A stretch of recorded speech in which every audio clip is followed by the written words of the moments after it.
apologies for the lighting in this video, but we're going to be talking about one of my favorite machines, which is called the cable machine.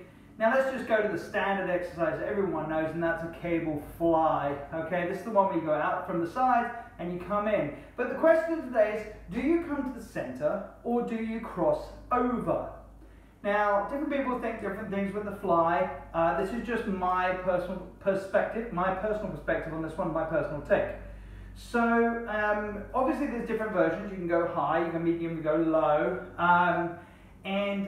What you want to focus on is making sure that your chest is the one actually doing the work in this one. And what happens a lot is your front deltoid takes over, a little bit of bicep, maybe even a little bit of lats and back, okay? So the most important thing is you remember that it's chest, and we are thinking about the chest muscles. Now the chest muscles go from side to side.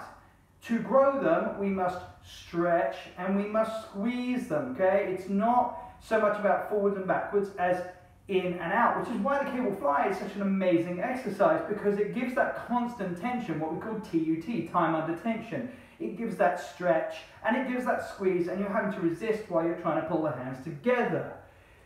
But do you pull the hands together or do you go for the crossover? Well, let's look at both, okay? So here's your first version, which is the general used version, which is to bring the hands together.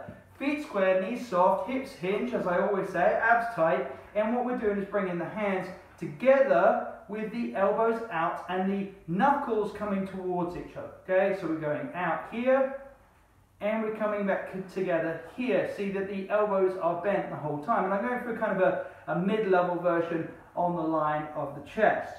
So there is a hands coming together. The second version is, of course, the crossover. So we're coming to here. We're getting that crossover position. Okay, so what's the good things and what's the bad things? What's the pros, what's the cons? Well, bringing your hands together allows you to go into quite a clean squeeze in the center. It keeps the arms very balanced, so you're using the chest at exactly the same level on both sides. And you're not crossing over, so you're not lifting one arm above the other. And that segues nicely into the crossover version. Now the crossover version, because of the way the world works and the way the body is, you've got to cross the hands over, meaning one arm's got to go slightly higher than the other. This means that one side is going to be slightly higher on the pectoral and one side's going to be slightly lower. What do I think? Well, me personally, I do both. Okay, I vary it up a lot.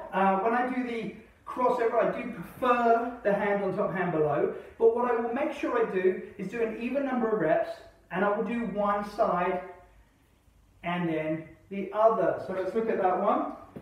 And I find this just allows me a bit more squeeze. So again, getting that steady position, knees soft, hips hinge, core tight. We don't want to be pulled back by the machine. Okay, we want to be nice and sturdy. We come here, we've got the hands in and the elbows out. Flying from here, crossing over, and I can now get this really powerful squeeze in my chest. Just allows that extra bit. Come out and stretch, like I mentioned earlier. The stretch here, pausing for a second, feeling that resistance, and then coming back in, and as you can see, going with the other side. So there, I'll do that again. Hands nice and wide. In, crossover and squeeze. Out, then repeat, but just with the opposite, getting that big squeeze. So to go back again, bringing them together, we keep it nice and level, nice and equal.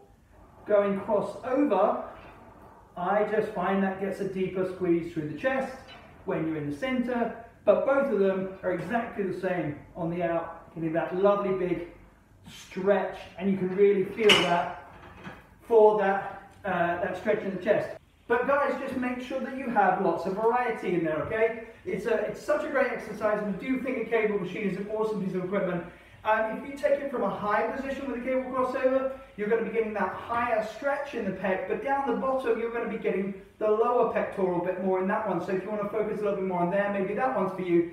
Maybe go with the lower, that's going to put a stretch on the outer side, and when you come up to the center, you're going to be getting a little bit more the clavicle, okay, up here at the top of the pectoral muscle. Going in the center is just going to give you a general stretch down the middle.